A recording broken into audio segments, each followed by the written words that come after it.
Hey Climber, happy Monday, happy Movement Monday. Last week in February, we're moving into March, which I can't believe, like I said, this year's moving pretty quick. So, hey, maybe it's a great time to reset those goals, those resolutions.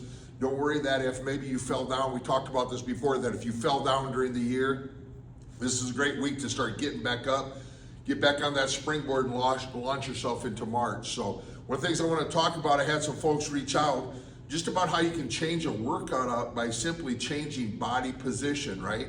Or hand position or hip position of different things that we move. So one of the examples I want to talk about, and I think we brought this up on videos before that we've talked about, but like if I'm doing squats, I'm gonna take a step back, but if I'm doing squats, literally, if my feet are close together and I'm going down into my squat position, I'm gonna get more work on my booty on the back side.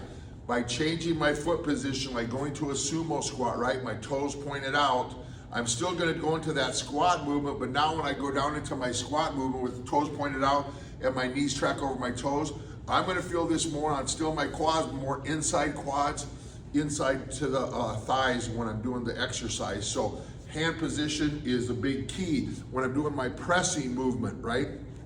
If I'm doing overhead shoulder press, bringing my hand out to the side and pressing overhead can be put a strain on the shoulder. So we always tell folks, if you have some type of shoulder issue, I can come back and I go to that neutral position grip and do my pressing. Same thing when if I'm going to go to, I'm doing a chest press. When I'm doing a chest press, one of the things you can do is go to a neutral position. When I go to neutral position, it's gonna change the stress of where I'm gonna put that load at. So hand position, foot position, when I'm doing different things, when I'm doing our band pulls.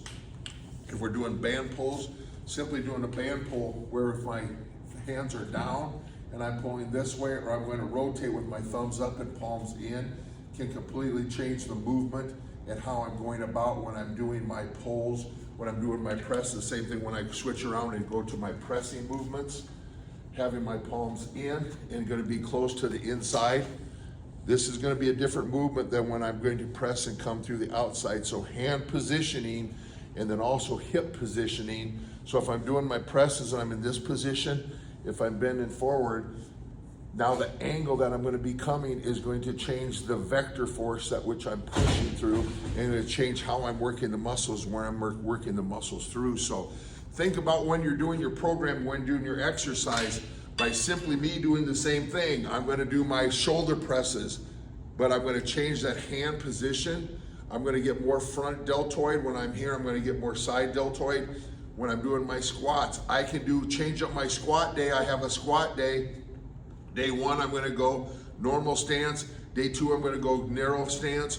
Day three, I'm going to go wide sumo stance with my feet different. Completely changes the areas and the muscles that you're going to work, right? Same thing again, when I'm doing my pulls. One day I'm going to maybe do my pulls with my palm down, thumbs in.